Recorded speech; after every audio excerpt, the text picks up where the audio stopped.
Ο Οδυσσέας στάθηκε στο όριο δύο κόσμων. Μπροστά του δεν υπήρχε μονοπάτι, δεν υπήρχε πόλη, δεν υπήρχε άνθρωπος. Μόνο γη, σκοτεινή, σιωπηλή, ξένη. Ήταν νύχτα. Ο αέρας ήταν βαρύς. Η γη έμοιαζε νεκρή.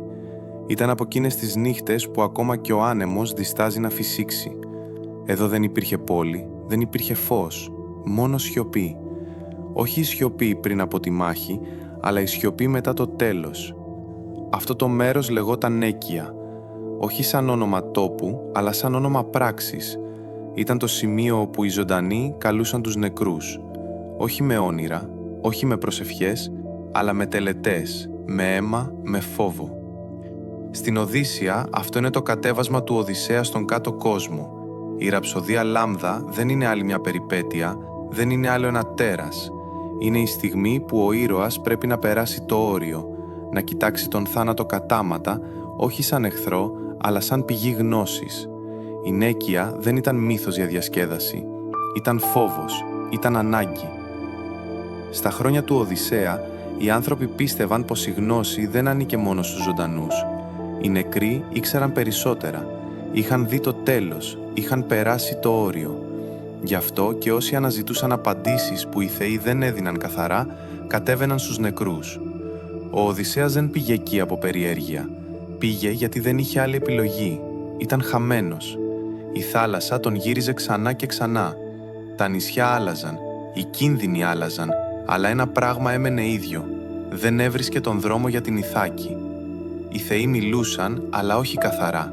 Δοκίμαζαν, υπενήσονταν, έπαιζαν. Έτσι, του είπα να κατέβει στον κάτω κόσμο, να μιλήσει με τις ψυχές, να βρει τον δρόμο του μέσα από τον θάνατο.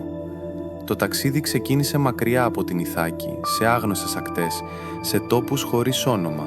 Εκεί, στη γη των Κυμμερίων, ο ήλιος δεν ανέτελε ποτέ καθαρά. Η μέρα και η νύχτα μπλέκονταν, η ομίχλη κάλυπτε τα πάντα. Οι αρχαίοι γεωγράφοι προσπάθησαν να βρουν πού ήταν αυτός ο τόπος. Άλλοι τον έβαλαν στον μακρινό βορρά, άλλοι στα όρια του τότε γνωστού κόσμου. Αλλά για τον Όμηρο η γεωγραφία δεν είχε σημασία. Αυτό που τον ενδιέφερε ήταν το σύνορο. Ένας τόπος όπου το φως δεν κυριαρχεί και το σκοτάδι δεν υποχωρεί. Ήταν το σωστό μέρος, εκεί που ο κόσμος των ζωντανών άρχιζε να σβήνει. Αν νιώθεις την ένταση μέχρι εδώ, πάτα ένα like τώρα. Μας δίνει δύναμη να συνεχίσουμε. Ο Οδυσσέας έσκαψε έναν λάκκο στο χώμα. Όχι βαθύ, αλλά αρκετό. Μπροστά του δεν υπήρχε ναός, δεν υπήρχε βωμός. Ο ίδιος ο τόπος γινόταν ιερός, μόνο και μόνο επειδή εκεί, εκείνη τη στιγμή, θα μιλούσαν ζωντανοί και νεκροί. Έριξε μέσα σπονδές, γάλα για την αγνότητα, μέλι για τη γλυκύτητα της ζωής που χάθηκε, κρασί για τη χαρά που δεν υπάρχει πια, νερό για τη ροή του χρόνου που δεν γυρίζει πίσω, και μετά αίμα. Το αίμα ήταν το κλειδί. Χωρίς αυτό οι ψυχές δεν μιλούσαν. Χωρίς αυτό έμεναν σκιές. Για τους αρχαίους το αίμα ήταν ζωή, δύναμη, μνήμη. Όταν αυτό χυνόταν στη γη δεν ήταν μόνο θυσία. Ήταν πρόσκληση. Το αίμα ένωνε για λίγο δύο κόσμους. Έδινε στις ψυχές τη δύναμη να θυμηθούν, να μιλήσουν, να θυμήσουν. Όταν το αίμα άγγιξε τη γη, κάτι άλλαξε. Ο αέρας πάγωσε. Η σιωπή έγινε βαριά. Η γη, που πριν ήταν απλώς σκοτεινή, τώρα έμοιαζε να ακούει. Οι ψυχές άρχισαν να ανεβαίνουν, όχι με κραυγές, αλλά με ένα θρώισμα, σαν άνεμος που δεν φυσά, σαν φύλλα που δεν τα κουνάει κανείς. Ήταν πολλές, γέροι, νέοι, πολεμιστές, μητέρες, παιδιά, άνθρωποι που κάποτε έζησαν, αγάπησαν, πολέμησαν, φοβήθηκαν. Τώρα δεν είχαν σώμα, δεν είχαν δύναμη, μόνο μνήμη. Η Νέκεια ήταν αυτό, η στιγμή που η μνήμη ξυπνούσε. Όχι η δική μας, αλλά η δική τους. Ο Οδυσσέας στεκόταν ακίνητος. Δεν έτρεξε, δεν φώναξε. Ήξερε πως αν φοβηθεί, θα χαθεί. Αν δείξει αδυναμία, δεν θα πάρει απαντήσεις. Ήταν ήρωας των θαλασσών, αλλά εδώ, μπροστά στις σκιές, έπρεπε να γίνει κάτι άλλο. Να γίνει ακροατής. Οι ψυχές πλησίαζαν το αίμα, δίψαγαν γι' αυτό. Χωρίς αίμα δεν μπορούσαν να θυμηθούν ποιοι ήταν. Μία-μία έπιναν. Και τότε μιλούσαν. Όποιος έπινε, κέρδιζε για λίγο φωνή, κέρδιζε για λίγο τον εαυτό του.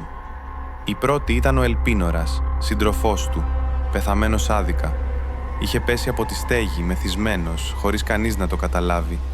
Ένας θάνατος μικρός, σχεδόν γελίος μπροστά σε μάχες, σε θηρία, σε καταιγίδες. Κι όμως αυτός ο μικρός θάνατος γίνεται εδώ τεράστιος. Δεν είχε ταφή, η ψυχή του δεν είχε ησυχία. Στην αρχαία Ελλάδα, ο άταφος νεκρός ήταν κάτι φοβερό, όχι μόνο για τον ίδιο, αλλά και για τους ζωντανούς. Ήταν ντροπή, ήταν βάρος, ήταν χρέος που έπρεπε να πληρωθεί. Η νέκεια δεν ήταν μόνο προφητεία, ήταν υπενθύμηση ευθύνης. Οι νεκροί ζητούσαν δικαίωση, ζητούσαν να μην ξεχαστούν. Ο Ελπίνορας δεν ζητά δόξα, δεν ζητά τιμές ή μνημεία, ζητά απλώς τάφο, μνήμα, να μπει στη θέση του μέσα στον κόσμο. Ύστερα ήρθε ο Τηρεσίας, ο τυφλός μάντης, αυτός που ήξερε.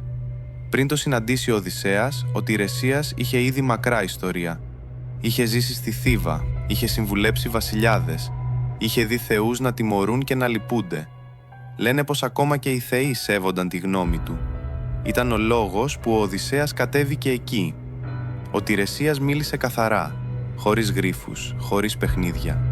Οι θεοί συχνά μιλούν με σημάδια, με μισόλογα, με σιωπές. Ο Τηρεσίας όμως στέκεται ανάμεσα σε θεούς και ανθρώπους και λέει τα πράγματα όπως είναι. Του είπε για τον δρόμο, για τη θάλασσα που ακόμα τον περίμενε. Του είπε για τον κίνδυνο, για τους συντρόφους που δεν θα αντέξουν. Του είπε για το τέλος, για το πώς θα γυρίσει, αλλά και τι θα βρει όταν φτάσει. Η Νέκεια ήταν το σημείο όπου η μοίρα λεγόταν χωρίς στολίδια. Ο Οδυσσέας άκουγε και καταλάβαινε. Έμαθε πως δεν θα γύριζαν όλοι. Έμαθε πως η επιστροφή είχε τίμημα. Έμαθε πως η γνώση πονά. Για να κερδίσει τον νόστο του, έπρεπε να δεχτεί την απώλεια. Να δεχτεί ότι κανένας δρόμος πίσω στο σπίτι δεν είναι ίδιος με το δρόμο που έφυγες. Μετά ήρθαν κι άλλες ψυχές. Κάποιες διάσημες, ήρωες και βασιλιάδες. Άλλες άγνωστες, χαμένες μέσα στο χρόνο. Και ανάμεσά τους, μία που δεν ήταν ούτε εχθρός, ούτε σύμμαχος. Ήταν αίμα, ήταν ρίζα. Η μητέρα του, η Αντίκλεια. Δεν ήξερε πως είχε πεθάνει. Για εκείνον, η μητέρα του ήταν ακόμα στην Ιθάκη, να τον περιμένει. Την είδε, αλλά δεν μπορούσε να την αγγίξει. 3 φορές άπλωσε τα χέρια. 3 φορές χάθηκε. Η Νέκεια δεν επέτρεπε παρηγοριά, μόνο αλήθεια. Οι ψυχές δεν είχαν σώμα, ήταν σαν καπνός, σαν ανάμνηση. Σε εκείνη τη στιγμή, ο Οδυσσέας καταλαβαίνει κάτι που οι ήρωες σπάνια σκέφτονται. Ότι όσο ταξιδεύεις, όσο νικάς, όσο χτίζεις τη δική σου δόξα, κάπου πίσω κάτι τελειώνει. Κάποιος γερνά, κάποιος φεύγει.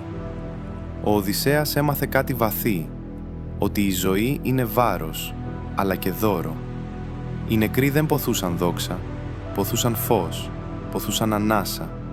Ακόμα και οι μεγάλοι ήρωες, ακόμα και οι βασιλιάδες.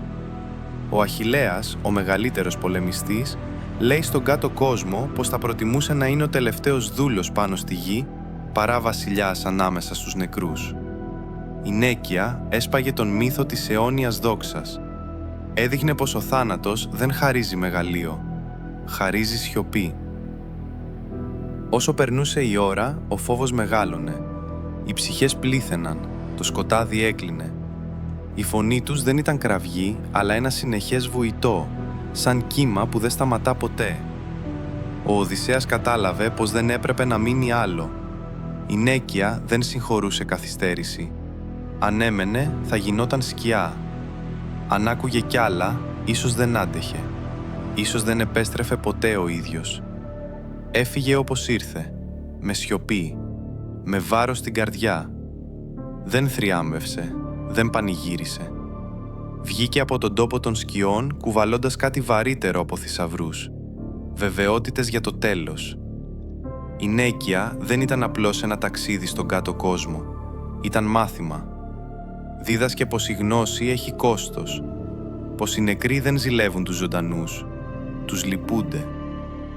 Στην αρχαία σκέψη, η Νέκεια είχε τεράστια σημασία.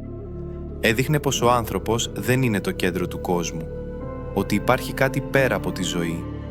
Όχι παράδεισος και κόλαση όπως τα φανταζόμαστε αργότερα, όχι ανταμοιβή και τιμωρία, αλλά μία σκιά της ζωής, μία συνέχεια χωρίς σώμα, χωρίς χαρά, χωρίς πόνο μεγάλων, μόνο αμυδρή μνήμη.